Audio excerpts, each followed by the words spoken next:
Соқыр ана, жібісін деп жүректерің жыр төгем, перзент білсін анаға қол сілтеген. Жетім жайын, жесір жайы толғаған, бүгін де жоқ, күн де жиын күлтөбең.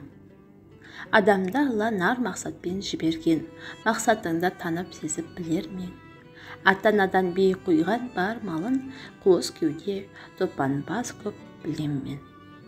Сені беді табылар деп қасынан, сенген қойы тентек болды жасынан. Ғибрат алып, ойға қалып байқап көр, оқиғаны баяндайын басынан. Бала еді терең ойлап көрмеген, ойын ойнап, қызық қуып терлеген. Мектептегі сабақ тәртіп тым жақсы, сондықтан да жоқ кедергі көлденең. Уайым бар еді, болмай оған көп амалдың көмегі, мазалайды, ойын ылғи бөледі. Қысылатын, жас қанатын сұрауға анасының бір көзі жоқ себебі. Сол мектепте аспазшы еді анасы, ұлына еді дәмді тәтті бар асы. Ақша тауып аст үстіне түсетін, қарны ашпасын, кейінсін деп баласы. Ал баласы асханаға кірмейтін, анасымен көшеде бір жүрмейтін. Ас беретін соқыр әйел анасы екендігін достары да білмейтін. Әрбір тәулік ашып жаңа парағын, бұл да басты сақтықпен әр қадамын. Кім біледі ғұмырын бұл жұмбақтың қанша уақыт жұмбақ болып қаларын. Құпияны ашпаса кім біледі, байғұс ана мейірімді еді жүрегі. Баласының талабы мен талантын білейін деп сабағына кіреді. Жаутаңдатып жалғыз ғана жанарын. Рұқсат па, амансың ба қарағым? Білейін деп келіп едім, сабағын анасы едім, мына отырған баланың. Деген кезде балалар ғой, ешкімді ренжітпеген, елемеген еш мұңды. Анасының бір көзі жоқ, сұмдық ай, деген сұмдық суық мысқыл естілді. Баласының кетті түсіп қабағы, анасына аюан көзбен қарады. Ыза буып, сәл есікті сартырып, шығып кетті бетке ұстап даланы. Келді үйіне уақыт асқан ақшамнан, назын айтты назалы үнмен басталған. Анасы жүр бәйек болып ас әкеп, баласының қамын ойлап аш қалған. Деді ұлы, ана неге келесің? Іздеп келсең, бар ойымды бөлесің. Мен іздеп келмеші енді мына жұрт анасының көзі соқыр демесін. Мен ұялам, сырттамаған жолама, сөздеріме көңілің рас толама? Неге соқыр, қайда сенің бір көзің, айт жанашым, сырын білсем болама?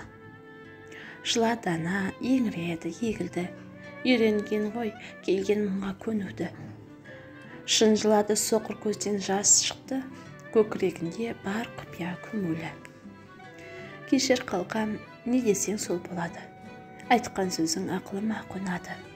Сен ұялтқан саған еткен қатемнің бүгін мынау ең соңғысы болады. Я, дәл солай, болды сол ежер соңғысы. Екінші рет бармады онда ол кісі. Сыртынан ақ тілеуімді тілейін, осы бұлар істердің ең оңдысы.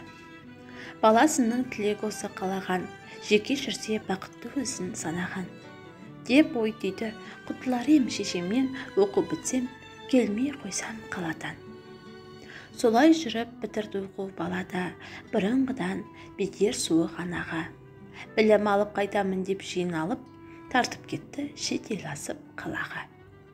Айтқандай-ақ ол анасын ұмытты, жұмыс тапты, маман болды білікті. Әйел алды, бала сүйді, анасын есіне алмай ойсыз қамсыз жүріпті. Күз, сезімдерді сілкіп жауын жауып тұр. Жігіт үйі сәл-салтанат дамып тұр. Құлақ салды, әйелі де өзі де есіктерін біреу қағып келіп тұр. Кім болды деп есік қаққан жаңағы, бәрі бірге есікті ашып қарады. Әйелі де баласы да қорықты, іздеп кепті соқыр ана баяғы. Жігіт жеке шықты дағы далаға, жақындады жалғыз көзді анаға. Әйелім мен баламды сен қорқыттың, неге келдік? Не бар мынау қалада? Саған келдім, демейм оған өкінем. Хабарласпай, тым алысқа кетіп ең. Үйленіпсің, балаң бар деп естім. сүйейінші немеремнің бетінен. Сескен дана жабысар деп сордағы, қатуланып қабақ шытып ол дағы. Жоқ болмайды, рұқсат жоқ, себебі бір көзің жоқ, бала сенен қорқады. Бітті әңгіме болмас қайта бастауға, қайттана демеу болар дос бар ма? Күңіреніп ақ жауынын төгіліп, ана менен бірге жылап аспанда. Уақыт сырғып, айлар өтті, жыл өтті, өткен әр жыл 20 түлек түлетті.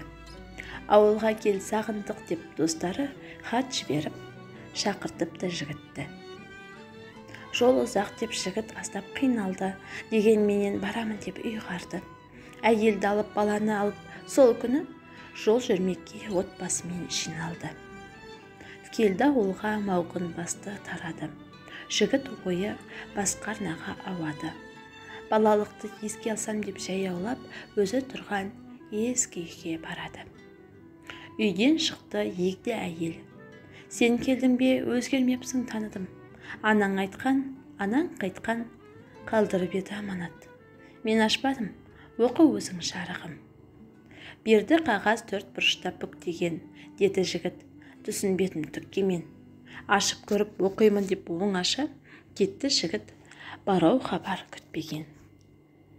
Балам, ботам, айым, күнім асылым, қарт кеудемде бір сыр бар ет жасырын.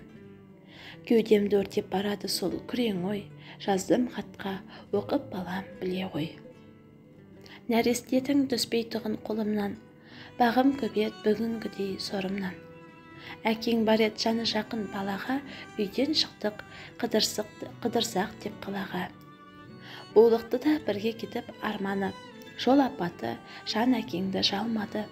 Түстік солай бұл тағдырдың тезіне, зақым келді сенің оң жақ көзіңе. Дәрігерлер көрді, білді, байқады, үрейлендім, қандай шешім айтады. Қатты зақым алған екен ұлыңыз, көрмес көзі алдын ала біліңіз. Жай таппаса бұған егер жаныңыз, уақыт барда сау көз іздеп табыңыз. Бақытты өмір сүру үшін балаңыз, сол сау көзді орнына саламыз. Есім шықты, ет жүрегім дүрсілдеп, бар бақытты балам көрсін, білсін деп. Құрбан еттім бағың үшін өзімді, саған бердім, сап-сау тұрған көзімді. Міне балам, содан бері соғырмын, содан берін таңым қайғы, кешім маң. Осы көзбен көп ұялтсам өзіңді, кешір қалқам, кешір ботам, кешіргін. Оқып бітті жүрек аттай тулады, көкірегін кермек өксік улады. Біреуі өз, бірі ана көзімен алдындағы ақ барақты сулады. Бауырлар, біздерге бұл мысалдың берері көп. Дәл сондай әрбір істің себебі көп. Себебін білмей қайте қадам басып, отырма бармақ тістеп, не дедім деп. Атана разылығын тапсақ Аллах, айтыпты жәннаттан жай беремін деп. Тірлікте таппаған соң көңілдерін, өлген соң жылаудың да керегі жоқ. Автор Ермек Есқожа.